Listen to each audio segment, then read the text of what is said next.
And we're back. Yep. So, time to go back and get that bike I forgot to get. God damn it, MJ. Yeah, I had the bike voucher on me, but I forgot to go back and actually get the bike. Things MJ did wrong. Oh, Yeah, believe me. the list. Believe me, there's plenty of that. I mean, I feel like I played the game pretty competently, but yeah. I mean, playing a Pokemon game competently shouldn't take too much brain power. Yeah.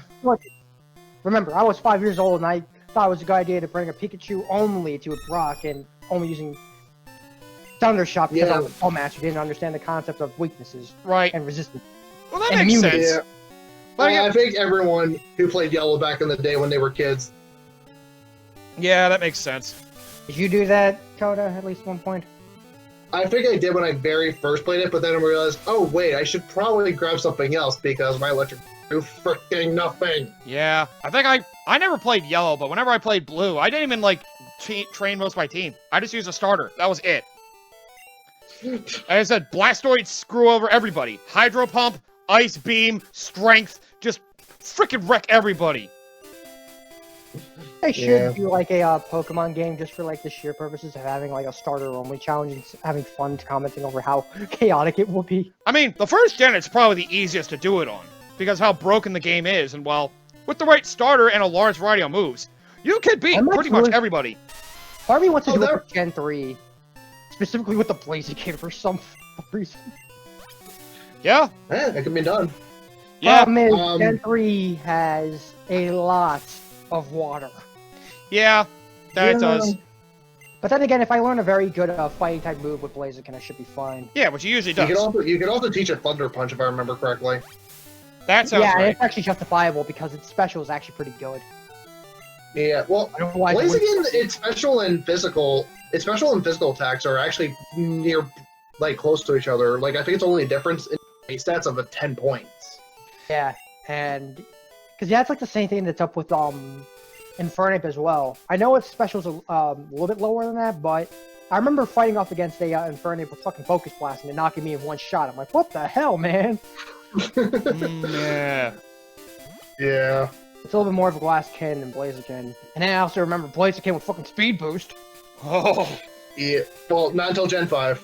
Yeah. Right. I know those ones always get banned because, God forbid, Blaziken with Speed Boost. I think you know how that's going to end. God damn it. He's already fast! And that's why he was an Uber tier, because of speed. Yep.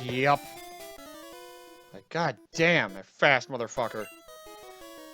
Yep. Blaziken probably is the best all-time starter if I had to come up with one. By just objective? I think? Yeah.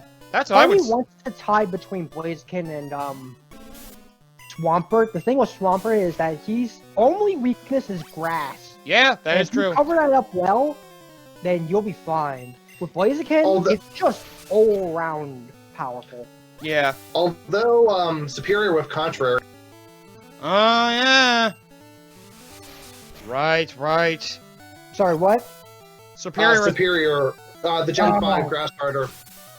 With its hidden ability. Contrary. Yeah, with Contrary, basically, Leaf Storm makes it... Oh, yeah, it becomes a freaking monster. So basically what you're telling me is Contrary's an ability that instead of decreasing stats, it increases it?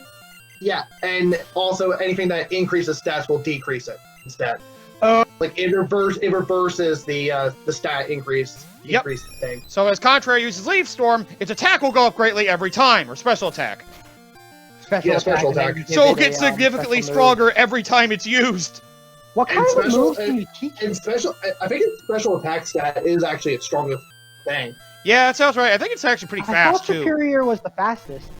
It's pretty fast, too. I know it's the fastest one of the bunch. Yeah, I mean, it's probably the best starter of Gen 5. Then again, you don't have a lot of competition.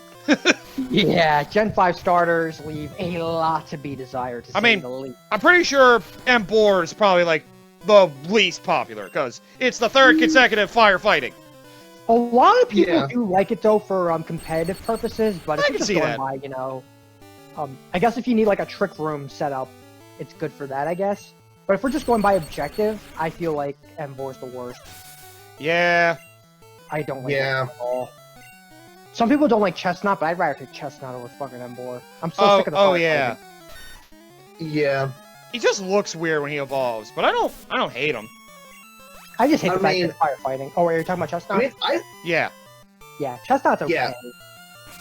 Yeah, like, Gen 6 was actually the first generation since 3, actually, that I liked all the starters. Yeah. Yeah. I could definitely agree with that.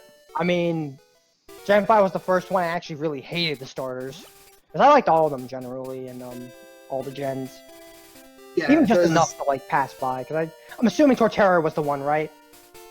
Torterra was the one for me, yeah. That one Gen 4. Right? Yeah. Yeah. Makes That's sense. all- Infernape was a that. close second. What's a close second? Infernape. I did like the typing for Empoleon, but realistically, I didn't really use it that much. Yeah. I mean, Gen 4 starter, like I said, like, the first 4 gens, you give me any starter from any one of them, and I'll make a team around it, I don't mind. Gen 5, it's like, don't give me a fucking Emboar, or I'm just gonna fuck. Yeah. Yeah. Like, that's the first time in a Pokemon game where I ever hated a starter that much. Yeah. That's the same with me, because it's like, most of the other starters, like, if I didn't, but I could see their viability. But Emboar, like, was the one that was just like, do we really need another one of these? Yeah. And the thing about that, and the thing about Emboar that pisses me off more, it's like, it's got high special and high attack, but its defenses are shit, and it's also slow as fuck, so it's like, how the hell do you expect me to use this Pokemon? It's just gonna die on arrival. God. Like, yeah. it's so fucking slow. It's like, what the fuck were you thinking with this? It's gonna die on arrival. It's not even like, you know, it doesn't even have good defenses. It's just dead on arrival. Oh yeah. Yeah. I mean, I think what they were trying to do with Emboar wrestler, but right. I think the Gen 7 fire starter had Yeah. a better motif with that. Gen 5's, I guess, was more of like, I wanted to say a boxer maybe, but even then. I think There's Wrestler is better- more accurate. Yeah, but like there was even then, like there's better boxing Pokemon as early as Gen 1. Oh yeah, of course. I mean, Hitmonlee! Wait a minute. No, it's him on top, clearly. Oh yeah. Yeah, because Hitmon Norris wouldn't fit. Yup. God damn it. Yeah. Hitmonlee! No, the other Lee. Wait, what? God damn it. Yeah, I get what they were doing with Hitmonchan and Hitmonlee. What the hell is Hitmontop? Is he supposed to be based off anybody or no? No. He's just a No. third one for the fuck of it. Just the third one for the fuck of it. Hitmon Norris, there we go. That's why jokingly said Hitmon Norris wouldn't fit. Yeah. Roundhouse Hitmon kick for Norris days. Yeah. God. I mean, that's basically what a signature move was basically is, like the roll. Rolling kick, yeah, yeah. Yeah. Oh yeah, that's another weird group of evolutions. Once we get to Gen 2 and get to that baby Pokemon, I like your evolutions being based on stats. And, yeah, as you get to level 20, like, how would you like it to base on your... Attack and defense, yep. Pokemon. Tyrogue. Oh, Yep. Tyrogue. Yep, that's the pre-form. You get that from, a black belt guy in a cave, I think. Yes. I remember the first time I actually got the Tyrogue, the first Pokemon I got was the Hitmon top, which is probably the hardest one to get because they both need to be perfectly balanced. Uh-huh. It had just the right IVs and EVs at the time, I suppose. Yeah. Because I got Hitmon top, and I'm like, what the fuck is this Pokemon? Yep. And if you don't get it by then, you'll find it in Elite Four. Yeah. You're like, what the fuck? And then it kicks your team to death. Bastard. Yep. Like me dropping, whatchamacallit, Gengar, and just being like, hi, how you doing? Oh yeah, you want to try and hit me? Good luck. Hmm. Yeah, fuck. Yeah, I do feel bad for fighting types against ghosts. Yeah. Yeah. They got fighting Unless- and probably normal moves. Oh, Unless that's you're a shame. Machamp, in which case you should be terrified. Oh, yeah. Absolutely terrified. Gen 3 onward, Yes. specifically. Right, Gen right. 3 was the one that introduced, was Gen 3 the one that introduced No-Guard, or was it Gen 4 that introduced Yeah, No-Guard? Gen 3 is when they introduced abilities. I know Gen 3 was the one that introduced abilities, but I don't think No-Guard was Nilgard, I believe, was Gen 3. That sounds right. I don't remember ever having a Machop or any of those having a no guard ability. I know Gen 4 he had it. No guard got introduced in Gen 4. Yeah. Gen 4, okay. Because in Gen 3, Machop family only ever got guts. Wow. Yeah, Gen 4. Prior to Gen 5, it was the signature ability of the Machop family. Yeah. I do remember that. And then no guard came in, and then all of a sudden, Machamp became too viable for its own good. Alright, all moves used by or against a ability cannot miss. Yep. You can hit them with their Pokemon... Shadow Force?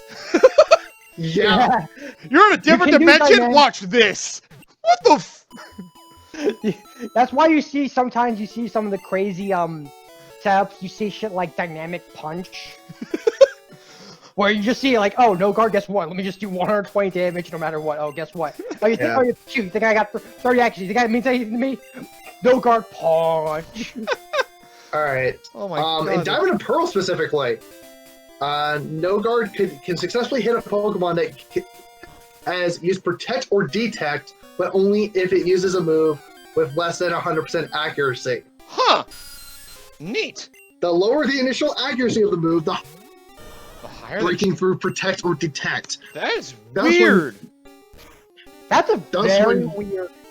Wow. It's a very strange set of circumstances. So yeah, it'd be blocked with never miss moves such as Swift. But one hit KO moves are exempt from this behavior and will be protected against. That makes sense. This battle mechanic was a bug and was fixed in Platinum, so that most moves are blocked by Protect and Detect. Ah. Okay. Oh, so was a thing in Gen 3? No. So this is Gen 4. Oh, okay. No guard did not exist in Gen 3. In Diamond and Pearl specifically, the whole thing was a bug and was fixed in Platinum. Get around Detect and Protect. Good lord. Yeah, and whatchamacallit, weaknesses and immunities don't mean anything either, so you can hit like Flying Touch or Earthquake and shit like that. Yeah. Huh. It has an effect outside of battle. Oh, yeah. I remember reading that. Yeah. Outside of Pokemon, if a Pokemon with no guard is in first place in the party, even if fainted, the wild Pokemon encounter rate increases by 100%. Yeah. Yep. I do remember reading that when I was looking it up. Yeah. Increase the encounter rate. That's so weird. Way worse than death, if you ask me. I guess it's like trying to encourage frickin' Pokemon to come fight you, I guess. I mean, you're basically bringing a Pokemon that's basically saying like this. It's like you're not. It's like you think I'm trapped in here with you. No, you're trapped in here with me. Yeah. It's like imagine just walking through a cave, seeing all these Zubats. Come at me, bro! Come at me! It's not a joke. He just drops the Earthquake. Every single Zubat dies within the vicinity. It's like, what the fuck? We're flying poison. Bitch, no guard means I hit you no matter what your immunity is. No, just like the Earthquake is like fucking One Piece with Whitebeard. His Quake ability, it's just like the Earthquake is happening throughout the air, and you just see the Zubat just breaking and dying from within. Oh, Jesus all its Christ. just breaking and shattering. Oh my god. It's fucking brutal. Yeah. Wow. Let's see. Ah, Pokemon bugs.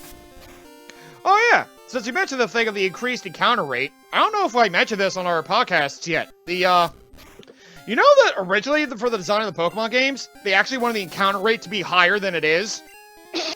Yeah. And I understand why. And trainer battles would always happen. Like, if you beat a trainer and then left the area and came back, you could refight the trainer again.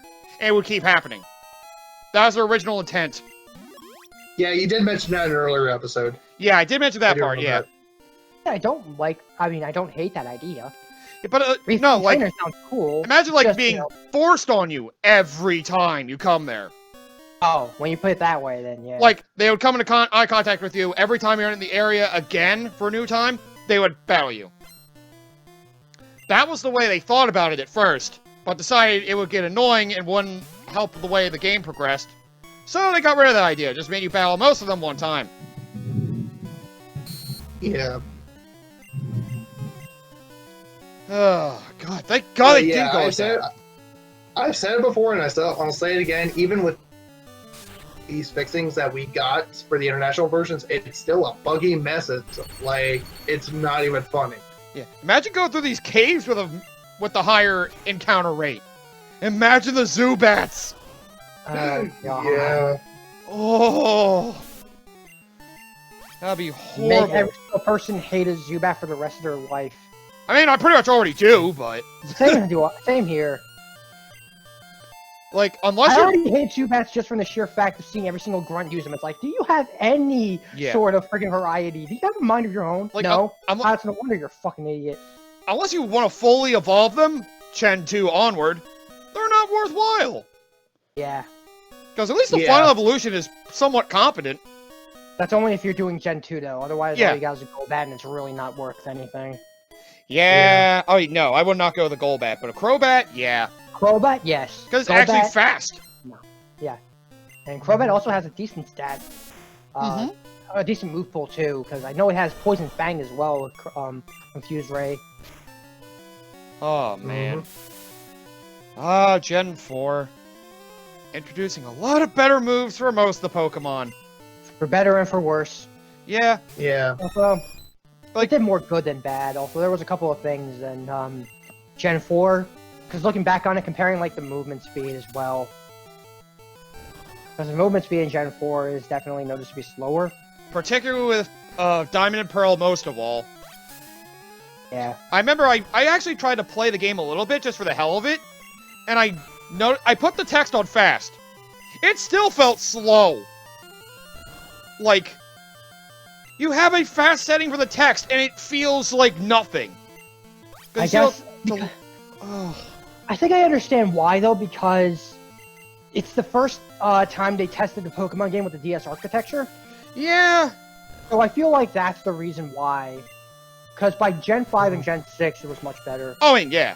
I mean, still, Gen 3, they moved out the Game Boy Advance, and that wasn't that slow. It just... The game's design wasn't great, but Sapphire and Ruby themselves weren't very slow. The architecture for, because I know you can throw Sapphire in as the monkey wrench and the exception to that rule because in terms of like the movement speed and how things went, that game is super fast. Mm-hmm. In terms of how it like feels. Yeah. Which I'll give Gen 3 that credit. Yeah. I still probably wouldn't play it because most of the game is just, dull as sin. The areas aren't very memorable. Like, the Gen 3, like, overall as in region is kind of dull. Yeah, the region isn't great, but the Pokemon in it are pretty good. And, well, the starters are... like the gameplay, it feels fast. Yeah. Yeah. Yeah, there's a lot of... For which... Gen 3. For which game? Gen 3. Gen 3, right. Yeah. I mean, yeah, the region kind of stinks itself, but the Pokemon in it are probably one of the best sets in the whole series, actually. Mm-hmm. I think it's like, let me put the selection down for all the Pokemon in there that we can probably say yay or nay to. There's Mightyena, which I do like as a design concept, but, it's the fact that it's a Dark type, and Dark types were fucked up till Gen 4. Same with Absol. Yeah. Oh, yeah. Shroomish, what the fuck? Breloom, I think it was called? Shroomish and Breloom, yeah. Alright. Yeah. There was Swellow, which, it's okay, I guess. It's a standard flying Pokemon. It's alright. Nothing too spectacular in that end. Altaria. Yeah. I think that's one of the best flying types in Gen 3. Yeah. If you're not dragon. Element. And Summons, yeah. And Flygon, technically speaking. Because it does have a levitate ability. And of course, Metagross. A lot of people love Flygon for some reason. I guess it's because it's one of the most accessible dragons until Gen 4, and then you had friggin' an Uber essentially given to you at a very convenient time. Yeah. Yeah. Garchomp. But yeah, Metagross, that thing's beast. The starters themselves, I mean, unless we say more about Blaziken, Sceptile, and Swampert, we don't need to say much more about that. Oh, yeah. They're all great starters. It's just exploring the region itself sucks. Especially with the water things. So much fucking water. It's not even funny, man. And do you remember trying to unlock the lairs to all the Reggies? Oh, don't remind me about that shit either. How would you like to know? How would you like to know how to read Braille? I mean, they do give you a thing to read the alphabet, but that's not enough. Yeah, they do give you kind of a code thing. You also need to know certain moves and have certain Pokemon with you, like Whale Lord. Yeah, you need very specific moves and very specific Pokemon on your side for that. Oh, So fucking dumb. But yeah, in terms of other Pokemon, let's see, Sharpedo. I love Sharpedo. Yeah, he's a good one too. Yeah. Yeah, luckily in Gen 4, more specifically Platinum, there's an easier way to get the Regis. Just have the event Regigigas in your party. Yep. And go to specific caves. Oh yeah. That's right. Types were. That's also another big criticism I have with Gen 3. Fire types were almost non-existent. There's only 2 fire types. Yeah. Numel and Numel/Camerupt, which are okay, but yeah, Camerupt is slow as shit. Blaziken. Torkoal is also slow, but it's justified because that thing's a tank. Yeah. If Flannery is anything to go by. Yeah, outside of the starter, it's only Torkoal and the Numel line. Yep. Yeah. Gen 3. Torkoal, yeah, if Flannery's Torkoal's anything to go by, Torkoal is definitely a force to be reckoned with. Oh yeah, her Torkoal is actually pretty fucking good. I remember when I was going through the game, I think it nearly wiped out my whole team. Yeah, that, like, I think I had a fucking... I was going with my Marshtomp or whatever, and I was trying to fight that thing. That thing just wouldn't die. I'm like, my god, what is this thing made out of? Yeah. Duct tape? Yeah, I kept trying to kill it, and then I thought my Marshtomp would be able to win, and then it had a move that gave me Whitney flashbacks. Yeah, Overheat. And, Attract. Oh, right. Her Torkoal has Attract! What is with all the weird... What is with all the female trainers having Attract? I mean, they're using their wiles to try to mess with the male trainers. I don't know. Well, I can think of 2 reasons, and I'll leave it at that. Okay, then. Okay. We'll leave it at that. Ugh. But yeah. And, well, starters typically are male, so that's probably another reason. More often than not. And then you get the one time where you get a female Marshtomp, and it's like, oh, Attract? They're like, are you into that sort of thing? Yeah, but in terms of other Pokemon, let's see. The fossils are cool. I do like Bradilly more than Armaldo, but they're both cool. Huh. I would have thought it'd be the other way around. I'm a little shocked, but yeah. Actually... Armaldo can attack better. No. Armaldo's more physical based. Cradle is more special based. Special based, yeah. Yeah, and Cradley's slower. Again, it's basically a freaking, like, both rock plant. It's more like a wall than anything else, honestly. Yeah. They're both tanks. But if you give it a really good moveset, it can actually take a lot. But... Yeah. Mm-hmm. Let me see. Walrein. Kind of like Walrein. Yeah, it's a good water type. Oh, yeah, and one of my favorite evolutions. You want to get a beautiful Feebas? It's Sexy Gyarados.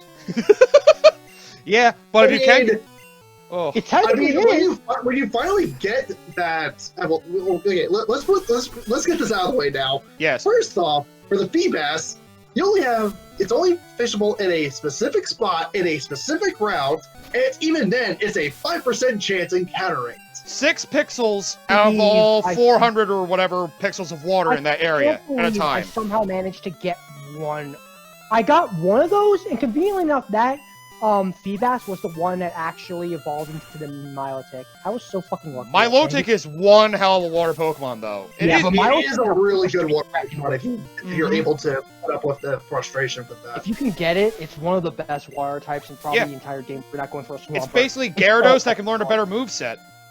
Yep. It's Gyarados, but better because it's a special attacker. Mm-hmm. In a game that still didn't do the physical special split for the moves. Yep. Well, Gen 4 wait till Gen 4 till you're viable, Gyarados. Yep.